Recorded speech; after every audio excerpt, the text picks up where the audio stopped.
And welcome back, everybody, to another episode of Benched with Bubba, episode 138. I'm going to get in some fantasy baseball first base position preview, talk some transactions, and talk to one of our good friends. You can find him on All In Sports. You can find him on The Black Book on Fantrax. You can go get The Black Book, and he's on Twitter at Joe Pisapia 17.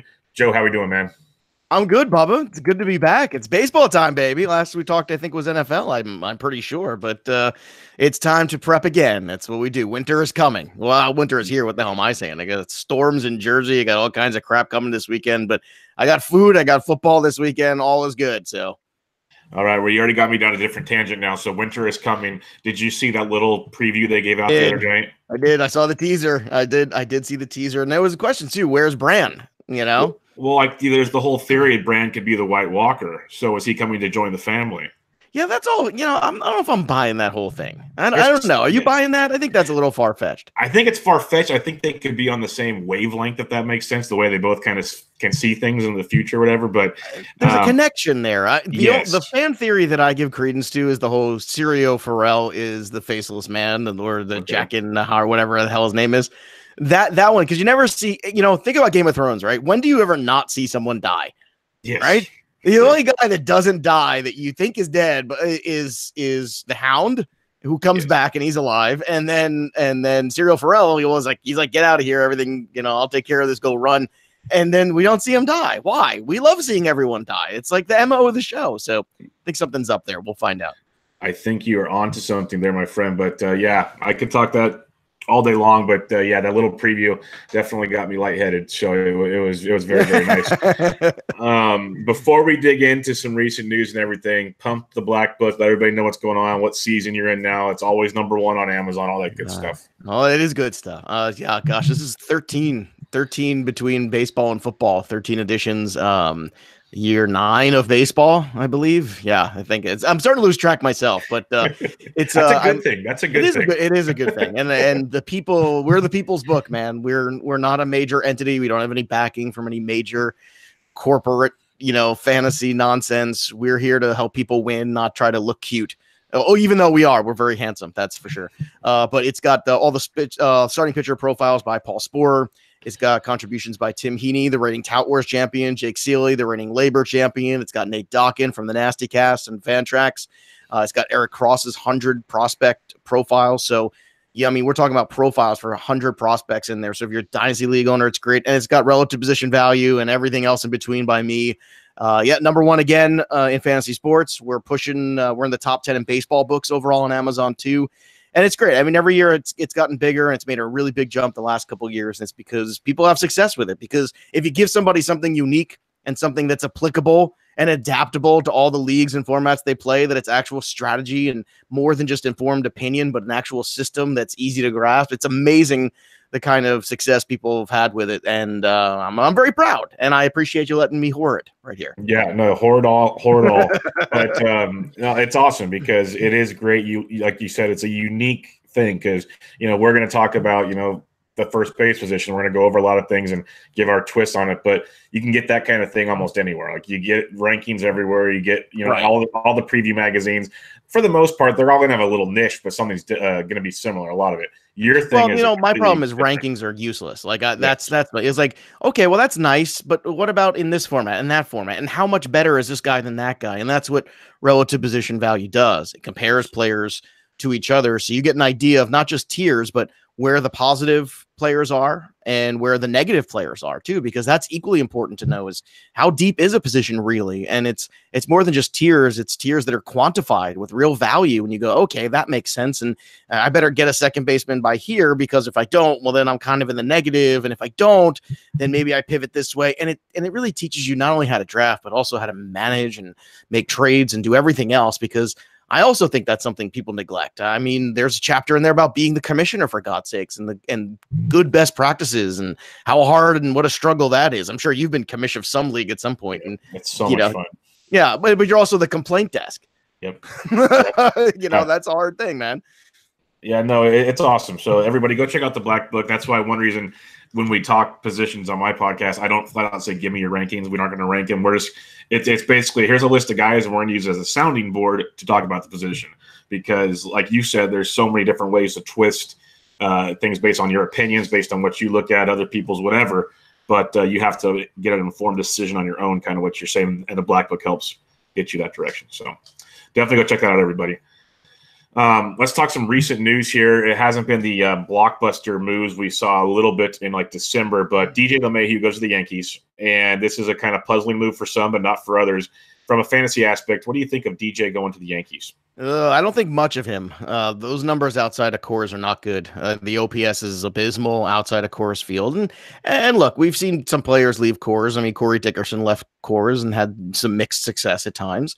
But overall, I mean, when you look at a player like LeMahieu, I think that's the big red flag. And to me, this was an odd signing because it's like, all right, well, how is that going to fit? So Torres plays shortstop until Didi comes back, and then what happens? Does he get squeezed? Is this a precursor to another move coming? So I feel like I want to give this move by the Yankees an incomplete right now because I'm not sure how it all shakes out. Is Andujar going? Is Didi going? Somebody's got to be off the island. I don't think much of the Troy Tulowitzki signing either, but in terms of LeMahieu, he is not a guy that gets me up in the morning and excited about owning on my roster now that he's out of Colorado.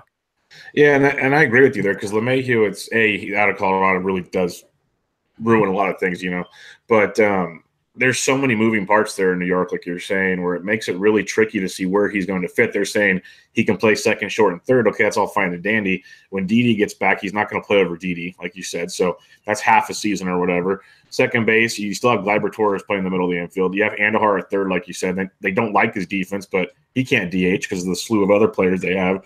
So it really kind of makes it interesting. And it's like depends on where you look on the Twitter sphere and everywhere. Some people love all these moves with like the Mets and other teams just loading up talent.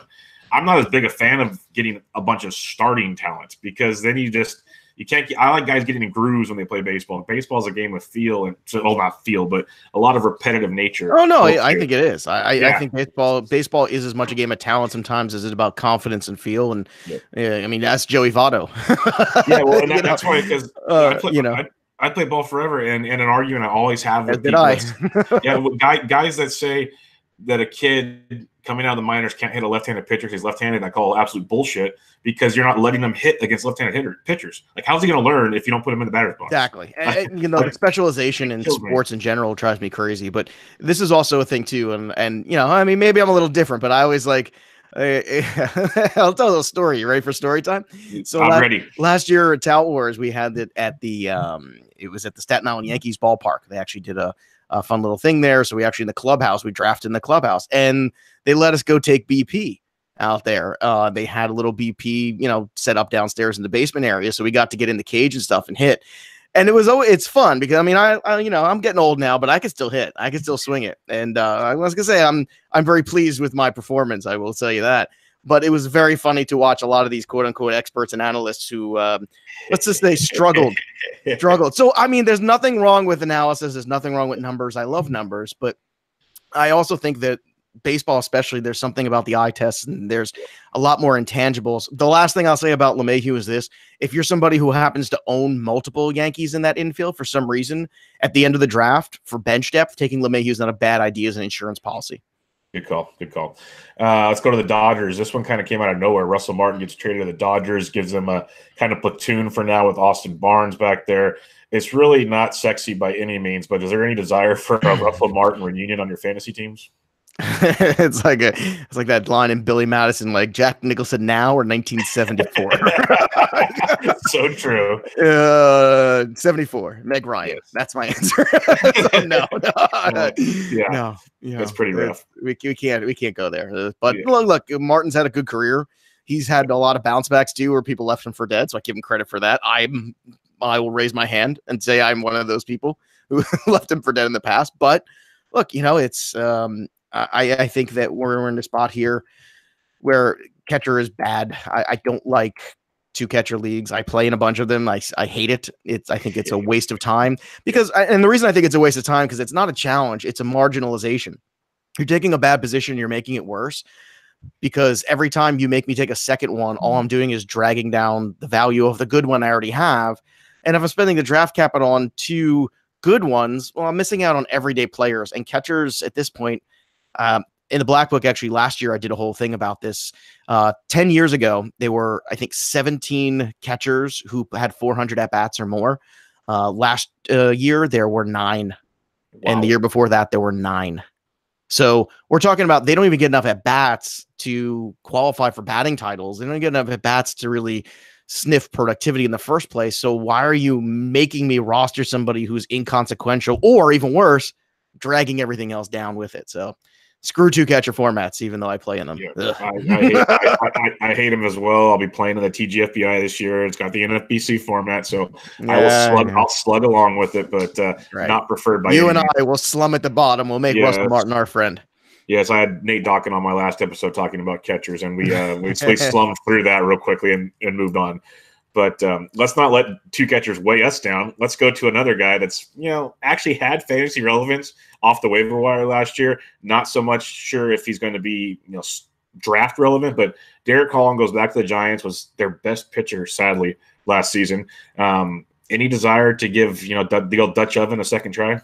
Has he ever been called that? Did you just make that up? Is that your thing? It's a nickname that kind of goes around San Francisco area. I've never that now that you said it, now I'm more want to buy in, but no, I don't. I think if Derek Holland's on your roster, you failed somewhere already. Yeah. So it's sad. Fair enough. One last signing. To me, it's actually good for a team like the Rays. Fantasy-wise, there's question marks. You had that big season. Everyone credited to BABIP and whatnot. Last year, not the greatest, but was injured quite a bit. Avisail Garcia going to Tampa Bay gives them some right-handed power they've been looking for. Is he more fantasy relevant to you now? I think in the deeper league, well, in AL only, he's definitely relevant if you play in that format, if you're a glutton for punishment. But I think that, with the Rays, it always seems to be this weird cycle of crazy things happen there. CJ Cron goes there and becomes something. Logan Morrison goes there. You go the list of Corey Dickerson. It goes on and on and on. And Tampa just finds a way to use guys and somehow be productive. I mean, Kiermaier has been a guy that's had a hard time staying healthy. Yandy Diaz, and whatever you think of him. I look at Austin Meadows, and I also think there's a guy I always find very underwhelming. I thought he was one of the most overrated prospects in baseball for years, and I just never understood the fascination with him because he never dominated on any level ever. So I just didn't get it. But you know what? I think if he finds a way to at bats, I think that's a good one. Actually, there's another signing too. Just broke.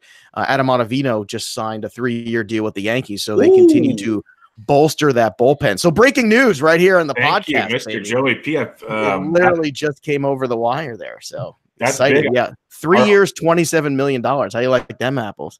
That's 3 years. How many million? 27 of them. That's it.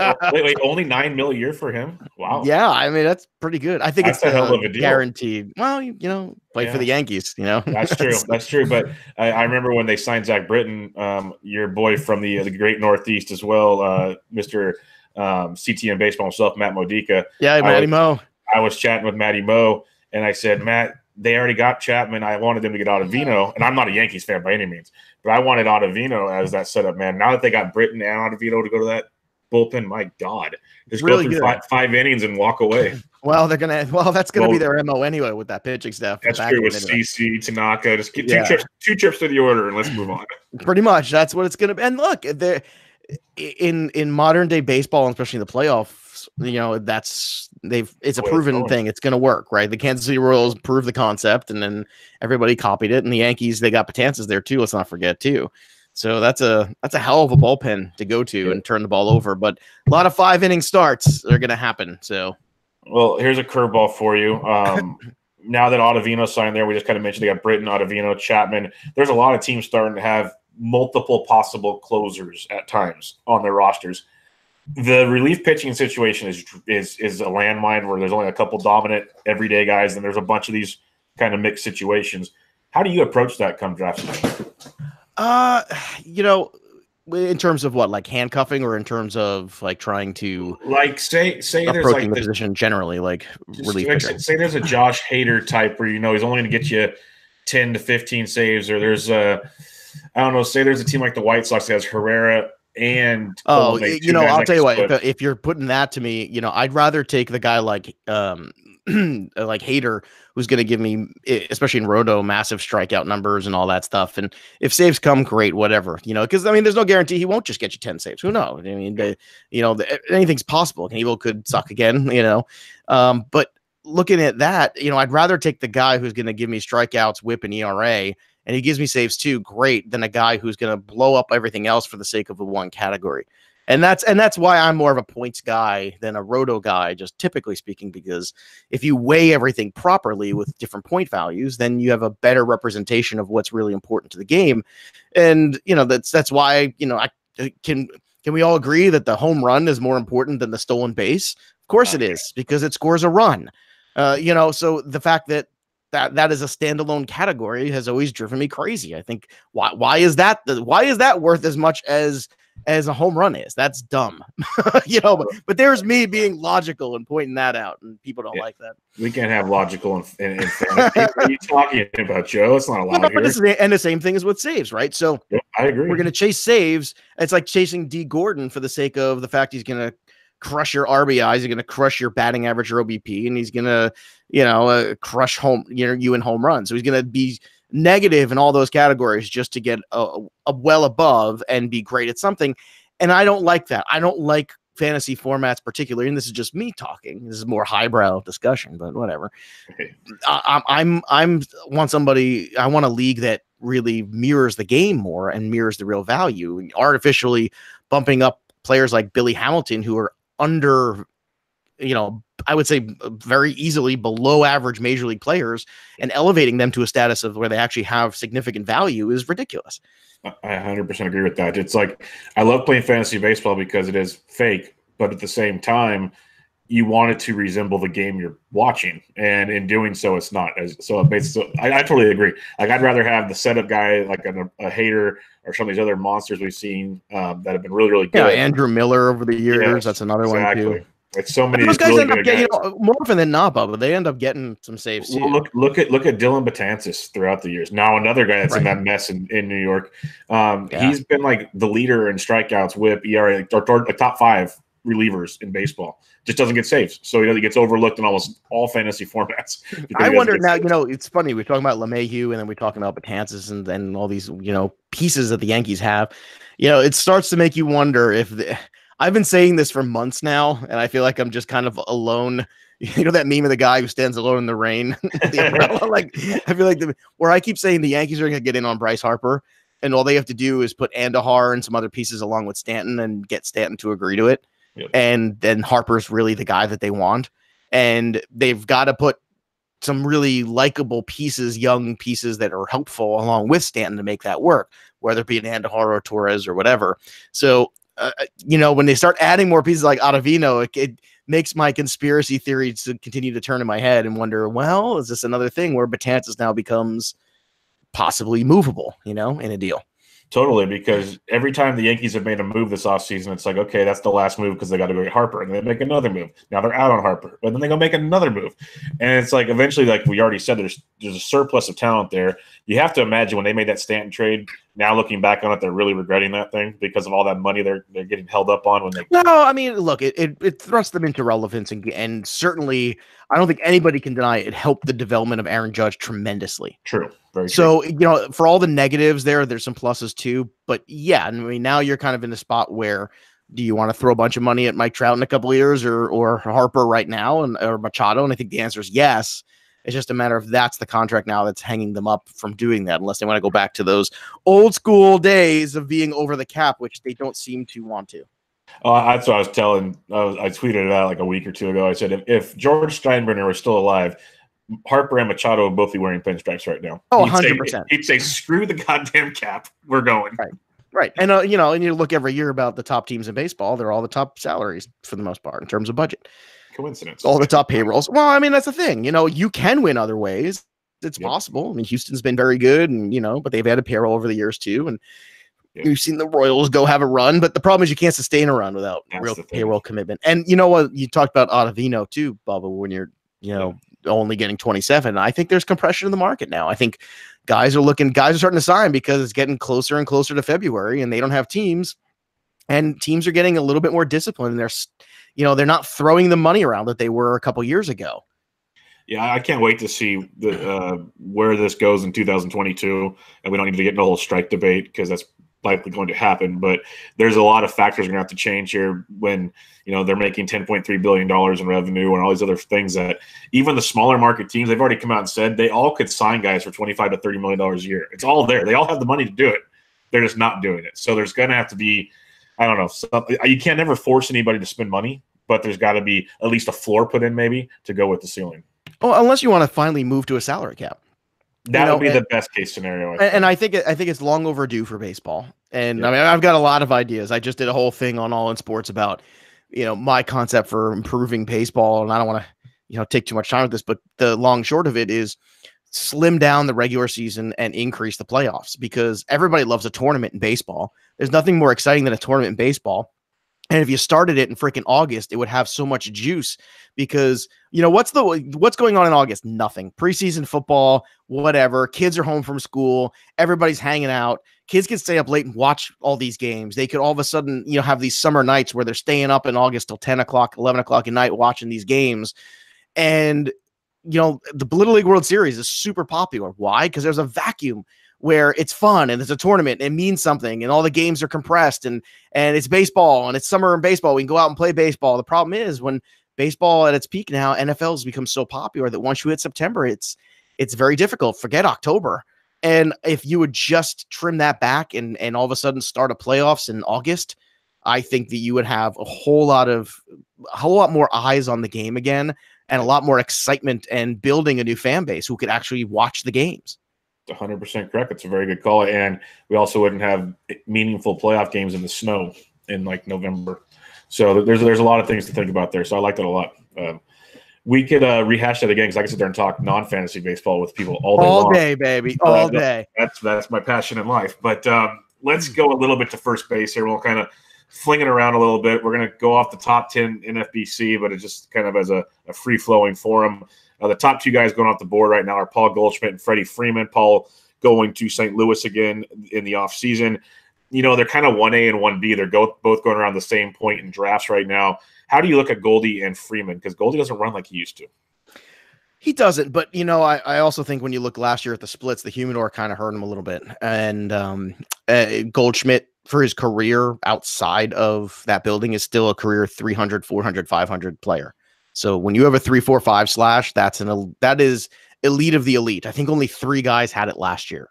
Okay. So this is still a player who's really good. I'm in a NFBC style draft right now, slow draft, and he went in the mid-second round. He almost made it back to me at second round, and I had the 8th overall pick right in the middle pretty much. And I was shocked that if he made it to me, I would have picked him easily, no doubt a doubt. He might not run as much. He's still going to steal you some bases. But here's the most telling thing, and maybe this is a little outside the box too, but he didn't get his number. Did you notice that? He's not wearing 44. And I thought that was the greatest signal of, well, maybe I'm here temporarily, maybe I'm not. Yeah. But, the fact that he didn't go and buy the number from the guy or do whatever, I thought that sent quite a message that Paul Goldschmidt sees what's ahead of him and sees a payday. And I think elite players, when they get an opportunity, he's playing in a great spot. It's a good team around him for the most part. It's a city that loves baseball and is going to support him like crazy. And I think it's a great landing spot for Goldschmidt. If he can't be in Arizona in a good hitter environment, then he's in a good environment, period. And I'm wholeheartedly buying in on him as the best first baseman easily. Yeah, he's definitely tops for me as well. You throw him in St. Louis in the summertime, it's nice and warm, and the ball does fly out of there. You put him in a much better lineup with, Carpenter, Ozuna and company around him. There's a lot to like there with him going to St. Louis. I definitely agree with that. And you mentioned free agent season. We've seen that work out very well for some guys in the past. So I don't mind that at all. You got Freeman number 2, but then he drops down and it gets interesting. 3, 4, 5-ish. Right now they have Rizzo, Bellinger, Votto. Bellinger is a whole other discussion on itself. But Rizzo and Votto, I want to kind of mention them because they're always perennial like top 5 guys, but they've kind of fallen off a little bit here. Votto's going pick 77. How do you look at Rizzo and Votto coming into the draft? Well, it's funny. Votto is another guy. Votto fell way too far in this draft I'm in, and it's an OBP league. And I'm just so over everybody. Look, Joey Votto had 29 home runs back-to-back years. Joey Votto is, an on-base machine. He's a great player. I understand he's 35 now, but I mean, that team is really good. Suarez and now you have Puig and Kemp and Gannett's there. And and you get, if Jesse Winker is, continues to develop, that's the Reds might be a really sneaky team if they could get some pitching there. I mean, that's the problem. They kept Iglesias, which was smart, but Votto is number 2 in the Black Book. And it's because what the Black Book does is it takes in not just projections, because that's not enough to go off. It takes 3-year averages and the previous season. So when you factor that in, it gives Votto more respect, and respect that I think he deserves. So as good as Freeman is, Freeman's power ceiling has been limited in his career. Let's be honest. He's never quite fulfilled that, oh my God, what an amazing Freddie Freeman. He's had a lot of really good seasons, but I mean, I'm waiting for that season where you go, oh my God, he's the best player in the league. And, Joey Votto is a guy that you're good either way with any of them. Rizzo's a hell of a player too, very consistent. But especially in OBP leagues, I would lean towards Votto. I really would, because I think he bounces back in a big way this year. I think last year you just kind of, sometimes guys have down years and they get mentally, it straps them a little bit, or an injury that they're hiding or whatever it is, and then you turn around and you just throw it out the window. It's kind of like what I'm doing with Carlos Correa. I'm just taking it, crumpling it up, and throwing it out the window. Yeah, I liked your takes on Correa, because that's one I've been preaching since like the end of the baseball season. I said, if you guys ever had a back injury, you tell me what it's like to play baseball with a back injury. It's horrendous. Yeah, any sort of back. I mean, Matt Carpenter couldn't move a couple years ago. Exactly. Todd Helton killed his career. Todd Helton's the last couple of years of Todd Helton was like a shell of what he was. Exactly. Because of the back. So yeah, I'll definitely give him a pass on that one. But Joey Votto, I agree. I'm shocked every time I start writing something or get ready for a podcast. I still see he's going like 78th overall in drafts. I just don't understand what people are seeing. Let me ask you about Cody Bellinger, because this is a guy I was down on for where his draft stock was last year, and I'm still down on it this year. He's at pick 47, and sure, he runs, and the power, he'll probably be better than last year. That's what everyone's telling you, but the kid still has a lot of swing and miss in there, but he's still a kid, so there's room for improvement. How do you look at Cody Bellinger coming in? Because it's quite the price tag. You know what? It is. It's a little bit better. When you go back and I'm very big on splits, so when you buy the Black Book, I give you a lot of splits in there: home, road, lefty, righty, first and second. That sounds like a DFS mind right there. Well, it is, but that's how you really value. Yeah. And you'll see in the player profiles, you'll see stuff like, this guy's better suited for DFS, or this guy is a better season-long roto investment than a head-to-head format of any kind of player. And what it does is it really digs in and targets guys and formats, because a lot of times format dictates the value of the player more than the player's talent dictates the value of the player. And Bellinger, I think, is one of those cases too, where you have to be careful what format you're playing in, because he's been a bit streaky. Now, a couple years ago, he's got swing and miss, but he's got massive power. But that's kind of where we're at in baseball. I think that I give him a little bit of a pass, because I think there's another kid who had a bad stretch and started pressing, and then he came out of it, and then he was better for a good stretch there. So I would buy back in on Bellinger, but I'll put it to you this way: I would want to have a team that's built on some solid foundation. I wouldn't want to have a bunch of question marks. I wouldn't start my team with Trey Turner and then like another question mark guy and then Bellinger, if that makes sense. Like that's not really where I want to go. It's like not my kind of team. You're giving me somebody, Nolan Arenado and then Bellinger a couple rounds later. I'm like, all right, I can get behind that, because there's a little risk, but there's reward as well. Yeah, you don't want to take Alberto Mondesi and then jump on Cody Bellinger. Alberto, God, boy, everybody loves that guy. Yeah, I see the reasons to love him, but by God. Again, format. But by God, but if you're in head-to-head roto categories, that's the kind of guy. Right. He's the kind of guy that's going to pop some home runs and steal a crap ton of bases. And the next thing you know, he's, even if he, his on base is under 300, he still becomes a useful player. And that's, again, what makes me furious about those formats, which is why I won't play them. I just season-long roto I got to play because it's industry standard and blah, blah, blah. But head-to-head roto categories, nope. I finally made a commitment to myself last year. I was not going to do it anymore. I hate it. I don't care if anyone invites me. I can't do head-to-head. I do it at the head-to-head points. I do all day long. My home league has been that, and that is great. And we actually do all play. So every week you play every team. It's a 16-team points league. Oh, wow. And what's fun about that is, even if you can have a great week and you can, you know, there's nothing worse as like NFL. Like you have that week where you're like, well, yeah, I have the second most points in the league this week, but I was playing the team with the first, right? So what this does is like, well, if I'm playing 15 games, maybe I go 13-2 this week. That's cool. You know, and it really does reward those teams that have more consistent rosters that are producing, but it's all the fun of setting a lineup head to head and understanding I've got to play for this week. You know, I'm not just playing the long game all the time. You know, I'm leaving spots vacant, you know, like I've done in Tout Wars. I've left catcher vacant for weeks at a time if I didn't like a second catcher to put in there, because I'd rather get nothing than negative. No, that's a very valuable point. I've mentioned that before, especially in 2-catcher formats. Sometimes it's better to have the guy play on the bench than the guy playing in the lineup. Just remember that. Let's talk about another first baseman area in St. Louis. He'll be playing third base this year, most likely. He's corner eligible. He is Matt Salsa Carpenter, coming off an insane year. I was digging into him the other day, career high in homers and many other stats. A lot of the peripheral stats and X stats, whenever you want to go into, they all believe in it, but yeah, you believe in it. This is one I struggle with this too, because this is why I dove into him, because I do all the profiles on infielders, dude, and I'm with you. It's like, God, every number suggests it's all legit, and there's something about it that I just can't buy. I guess here's my point. I don't think it gets better than that. I really don't. I think that's the pinnacle. So even I think at its best, it's not a repeat season. It's probably 85% of it, maybe 90. And I think you just got to be careful of what you're paying for it. That's all. And this is a guy with a back issue over time too. So there's more risk in there than I think people realize.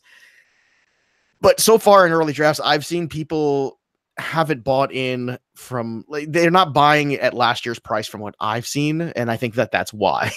Is that the most political answer I can give you? Because I'm going to go run for Congress now. I think it's good luck. They're closed. Well, no, they're open. Everything else is closed. That's true. You know, they got Carpenter going a few picks ahead of Votto. I'm assuming you'd like Votto over Carp, especially OBP. But 100%, yeah. Okay. Well, I mean, Votto's got a longer track record of being a top guy. Carpenter's a very nice player, and I'll tell you what, you know, over time he's shown you he can give up batting average for power. He's a professional hitter, and the first time I remember seeing Matt Carpenter, I thought of Wade Boggs. He was like some guy that was like what. In my head, I was like, this guy is a professional hitter. And I always thought Wade Boggs could have hit more home runs if he was asked to, but he wasn't, and it was a different style game. But if Wade Boggs played today, he would have hit a lot more home runs. And I think he's that style of professional hitter that he can change what he does and to whatever the team needs. And I always think, you know, professional hitters are great. Victor Martinez, professional hitter. You know, those kind of guys don't grow on trees. They're a special breed. But I don't want to pay the 2018 price. I don't want to pay the Game of Thrones reference. I don't want to pay the iron price for Matt Carpenter. How's that? There you go. I don't know if he's a Lannister. I don't think he always pays. The one thing with Carpenter, we'll move on, that stood out to me the most, the kind of biggest outlier of all the stats, is he got shifted on almost 85% of the time last year, 7th most in baseball compared to like years past 60-65%. So I'm wondering, with Goldschmidt now hitting behind him, where he doesn't really have to do it all himself, if he goes back to his, I'm going to hit 340 and slap it to the left side and just get on base to score runs. I'm curious to see if we see more of that this year, or if he buys into what you said with like Cody Bellinger and everything. Does he live in the era of baseball where we just grip it and rip it? And that's going to be interesting to see. Yeah, definitely. I'm I think whenever you're evaluating first baseman, whether it to be, you know, guy like Jesus Aguilar was a guy for me last year who in last year's Black Book, guy said, this is going to be a guy I own everywhere, because I remember him in Cleveland. And I remember being high on him in that system because he was an RBI machine. And I said, all he needs is an opportunity, and he could drive in 90 runs and be a very productive player, and he's going to cost you nothing. Now, I didn't expect the season he gave me. I was very pleased with that season, you know, definitely. And it even outperformed my expectations, and my expectations were very high, and I had a lot of shares of Aguilar last year, so it was a good year. But, you know, that's another thing where, what do you want to pay for? You know, do you want to pay that price? I don't think so. I don't think I want to pay that price, but I still haven't seen yet that people are buying into that level where they're going crazy for him, because I think this is a guy that snuck up on a lot of people. But this is something where, you know, I think Bubba, guys like Aguilar and maybe, you know, maybe even to a lesser extent Olson, if you play in deeper leagues and you're following prospects, you have a little bit different knowledge, and you know, you watch them play or you watch video and highlights of them and you get a sense of who they are. And I like to do that. You know, for me, it's not about looking at their numbers at all. It's looking at their numbers plus watching them play. And that's why, oh gosh, who was the other guy in that system? Bobby Bradley, right? From the Indians. Yes, Bobby Bradley. You know, I look at Bobby Bradley and I was like, well, there's a fine, strong man who can hit the ball a mile, but he can't hit the ball consistently. And give me Aguilar all the time. And they made a choice at one time. And they were like, you know what? We're going to move on with Aguilar. And where's Bobby Bradley? Bagging groceries. Right. I mean, just saying. And it's funny because Aguilar was a guy who did, you know, maybe didn't have quite the power. But, you know, all of a sudden he ends up in Milwaukee, a very home run friendly environment. Just ask Prince Fielder and Ryan Braun all these years. Yep. And then all of a sudden, you know, he becomes an everyday player and he becomes an RBI machine. Well, no duh. That's what he did his entire career in the minor leagues. Yeah, no, I dig that a lot. So you do like Jesus Aguilar, maybe not so much as his price. I do. I like him, and I think it's fine. I don't want to overpay for him. I agree with that. And guys like, you know, I know you got Abreu on this list too, and that's a guy that perennially I was always super high on. Yep. He was like the exact. I mean, you talk about like the they're almost spitting images of each other. It's amazing, and I love it. I mean, give me a guy that hits lefties and righties, hits in the first half, hits in the second half, hits home, hits away.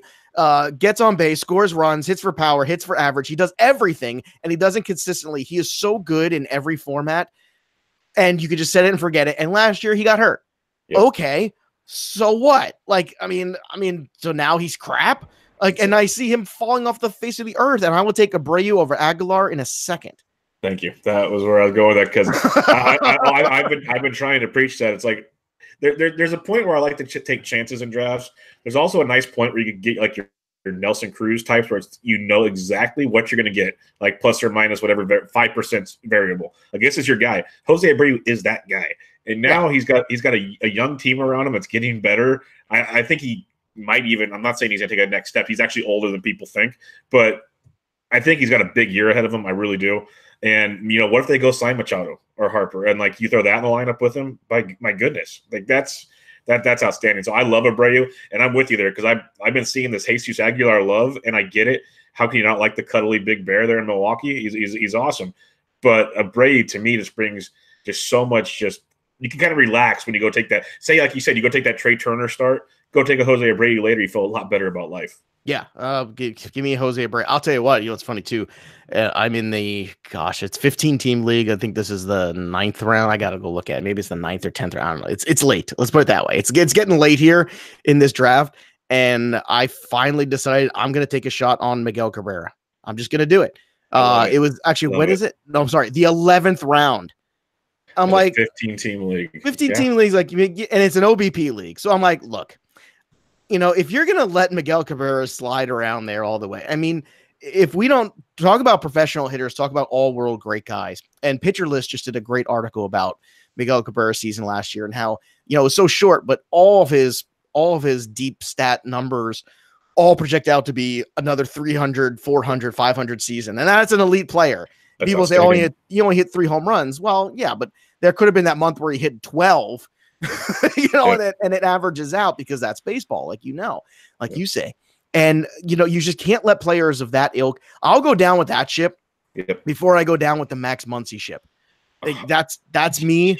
This is why Joe's on the show, folks. That's right. You know, give me old age and skill is was it youth and skill is no match for old age and treachery. That's my dad. so because you're talking about Hall of Famer, you're talking about all-time great. It's the same thing when people left David Ortiz for dead. And then he came back and he hit like a back-to-back 30 home run seasons and was like brilliant driving 100 runs. And the Tigers are not a good team. No. But Miguel Cabrera has a lot of respect for himself, and Miguel Cabrera is another one of these all-time great players. And I'm going to take a shot there with Miguel Cabrera in the 11th round of a 15-team league. If you're going to, in an OBP league, no less, where he could post a 400 OBP by himself. And maybe he doesn't play, you know, maybe he plays 130 games or whatever, but those 130 games are going to be quality stats. So I'll take it.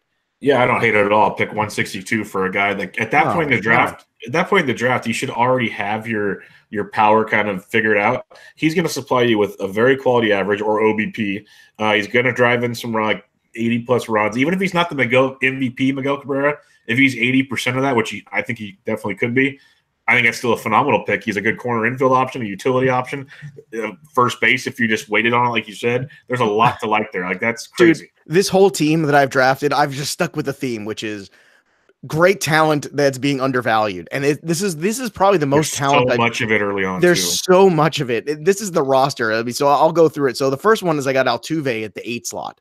So right off the bat, there's a top 5 guy. Last year he was going second or third in every year. And again, I was just like I was a year early on Jose Ramirez last year in the Black Book. And I said, look, I know you're going to make sure you get him early in the second round. He's going to last there, but trust me, boys and girls, he is going to be worth a top 5 pick. And you, Bubba, if you would hear some of the hate and some of the people calling me idiot on Twitter and all this stuff, like you're nuts, you're crazy, you're overrating him. Like, people do that on Twitter. Oh yeah, apparently. I said him and Francisco Lindor are going to be first round picks, top 10 picks next year.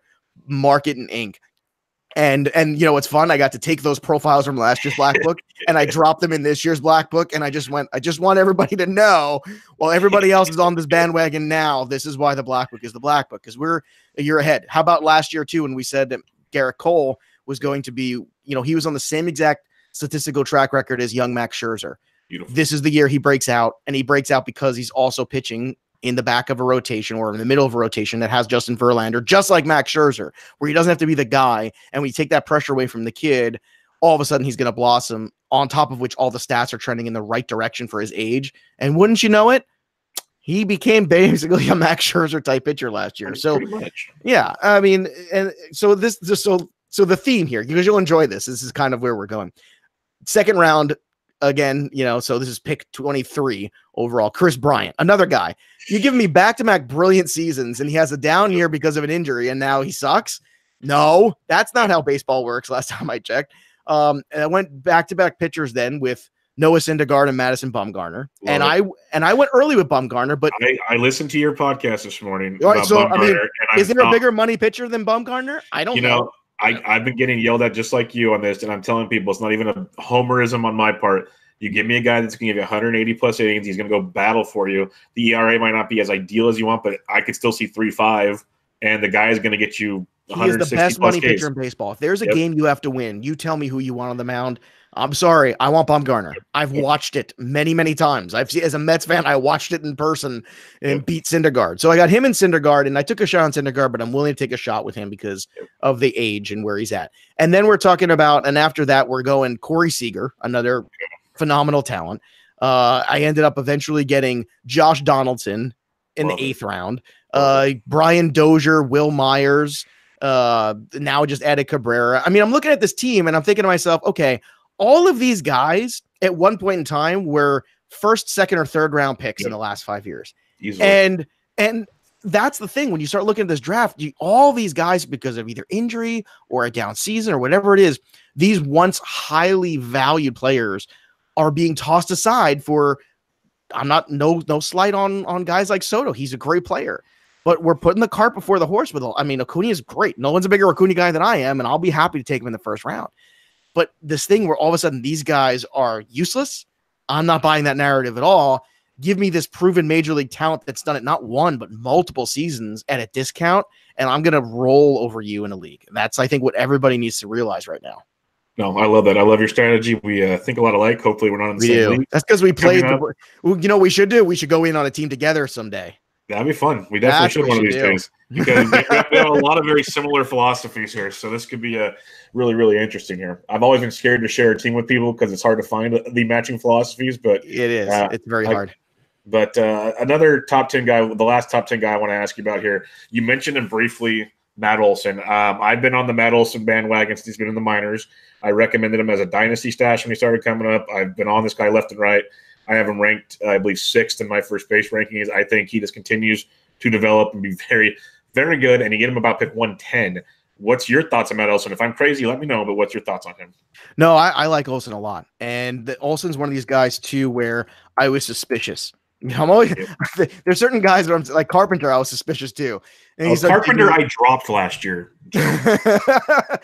But Olson's a guy too. As you start to look, you know, he is who he is. Yep. Now there's things about his game that still need work. But when you look at a guy like Olson, he hits 250 against lefties and righties. Okay, He still strikes out too much, but the power is legit. It's not facetious power at all. It's not something that's going to disappear. He always had prodigious power in the minor league, so that's not something that's going away. His batting average is going to underwhelm, but it's consistent. So at least the player he is, and he's still at an age where there's opportunity at 25, 26 years old for him to make adjustments and maybe get a little bit better in pitch selection, maybe walk a little bit more and strike out less. Trevor Story was a guy for years. People want to, and I kept saying, I'll believe it when I see it. Finally, I saw it last year, but he struck out way too much. And his splits were way too stark in terms of productivity. I look at a guy like Olson. I don't love the home ballpark. There's a lot of negatives there, but Olson is who he is. And I think the value of Olson and where you're getting him in drafts is terrific. I mean, he's lasting to that mid to late first base category there. And I think he is, I'll tell you what, I think he's a safer investment than Cody Bellinger. I'll be honest with you. I said, I'll take him over Cody Bellinger. And I have him ahead of him in the RPV rankings. Yep. And it's funny, he's also ahead of Carpenter. And because I know what that's another thing that's going to catch a lot of slack. People say, why? And I'm like, well, he's got back issues and he had 230 against lefties. That's why. And for those that believe in the prime years of baseball, Matt Olson's just starting to get towards those, where Matt Carpenter is starting to go more towards the sunset. There's a big difference. There's a great somebody did this. I don't know if you've read this book, but it's a great read if you're into reading books. J.C. Bradbury, who's a sports economist, he wrote a book a couple years ago called Hot Stove Economics. It is a great read, and it goes into depth about so many things. And if you're a real baseball person, somebody who played the game, loves fantasy, all these things, it's a really great read. And he says there's a fallacy there that players break out at the season of 26, 27. He said that's not true. He said that's actually the median age of most baseball players. So it seems as though they're breaking out. But really a player's most productive years are between age 29 and 31. Yep. And he did a whole statistical profile about it. And it is fascinating. And I have since, because I'm not above stealing something, I have stolen it. And I give it credit over the years. But that's the thing, people sometimes see these guys at 26 and they buy in. And I was like, no, buy in on the 29, 30, 31-year-old. Those are the guys that this is their best. And that's why guys like Strasburg, I hate, because when they're supposed to be the most productive, they're still getting hurt and missing time and driving you crazy. Well, I wrote down that book, so I'll go order that on Amazon after I order the black book. Hot Stove Economics. There you go. Hot Stove Economics it's a baseball nerds read, but it's not too dense either. Like it's a couple years old. I don't know if he's updated it, but discussing salary structures and things like we were talking about too. It's a fascinating read. He's great writer. It's funny he says that because whenever I do a first-year dynasty draft, I always try to get guys that are 27, 28, or 29 years old. That's always my wheelhouse. And it's funny. You see everybody else trying to get guys who are 21, 22, 23, and their teams, a couple of them might hit, but they continuously spin their wheels because they don't have enough real-time stats and productivity on the rosters to be competitive every year. Exactly. The one thing that generates every year is young talent. Every year you got a fresh pool of it, and all those guys are going to be overvalued, and some of them will be worth it and some won't. But the thing that doesn't cycle every year is proven major league talent. That's hard to find. Totally agree. A couple of last questions for you. When you mentioned Olson kind of finishes off the top rung of first baseman, we've already mentioned Miguel Cabrera. Any other kind of later round targets you're looking at? Because when you navigate the first base field, doesn't feel as deep as it used to, depending on kind of your viewpoint. So it's not. I mean, it's just flat out not. So who are you looking at? Carlos Santana, if he qualifies there in your league, obviously that's a guy that I think it's underappreciated. OBP leagues obviously a bit better there. CJ Cron had a really good year, and 2 years ago I was very much on CJ Cron, and then he got hurt, and I was bummed because I was like, he is right there. He's right on the precipice. And then last year I wanted to buy back in. I just didn't work out. It wasn't like I was avoiding him. I just didn't have the shares, but I had a ton of them 2 years ago. And of course, last year, he broke out. And it's funny. It was at age 29. Isn't that nuts? Wow. But yeah. Another guy too is Smoke. Justin Smoke, I think, is a player. I know a couple years ago he had a huge year, and then he didn't quite match that. But to me, it wasn't a disappointment. He's still got some power. He's still give me a 25, 75 corner infield guy. That's fine. Smoke can fill that. I mean, I think that's decent. There's a lot of landmines the Brandon Belts of the world that I don't like. But if I'm going to take a chance on a young kid, I do believe that Peter Alonso is the real deal as a hitter. Now, defensively, he's had some questions, but as a hitter, if finally the Mets have a player, an everyday player of note that they can plug in there for the next, 7-8 years and start to build around, because I think Alonso's that guy. And that was my last question for you. Was it nice? No, this is why you're a pro. That's right, baby. And it wasn't even on the outline. That's what's amazing. Yeah, as a Mets fan, yes, it's very synergistic. Don't remind me of these things. Hey, I'm a Giants fan. It sucks too. Okay. Yeah, you've won some. You had an every other year stretch. It was pretty decent, Bubba. I was 8 years old the last time the Mets won. So keep that in mind. But go ahead. Yeah, thanks, Buckner. Rosario sucks. That's my answer. Originally, before they started making some of these moves, it seemed like Alonso should be up real quick to start the season. Now, what do you see the Mets doing with Alonso? Because I agree, he's a masher, should be a fantasy asset. But if he's not playing, he's not a fantasy asset. The cheap Mets are going to start him after Super 2. There's no doubt that the cheap Mets are going to do that. Because, it's not like they play in the biggest media market in the world. It's not like we couldn't possibly buy out another year of arbitration and make an offer to it. I mean, God forbid we do something like that, because we play in New York and have our own TV network. See, you've unleashed the rage, and this is happening. This is why I asked it last. You knew it. You knew it. I was in such a good mood to go. But they're absolutely going to wait. Here's for whatever it's worth. Here's my theory. What's going to happen? You sign Lowry to play third base. Frazier's going to play first base. When Alonso finally comes up after Super 2, Alonso will play first pretty much every day. Frazier will kind of be like a super utility guy. He'll play a little third. Lowry will move and, give Cano a day off or give Rosario a day off. It gives them flexibility. And what I like that Van Wagenen has done so far in the Mets offseason is he's brought in a little bit more quad A or even low major league talent, which is something this 40-man roster has been bereft of for years.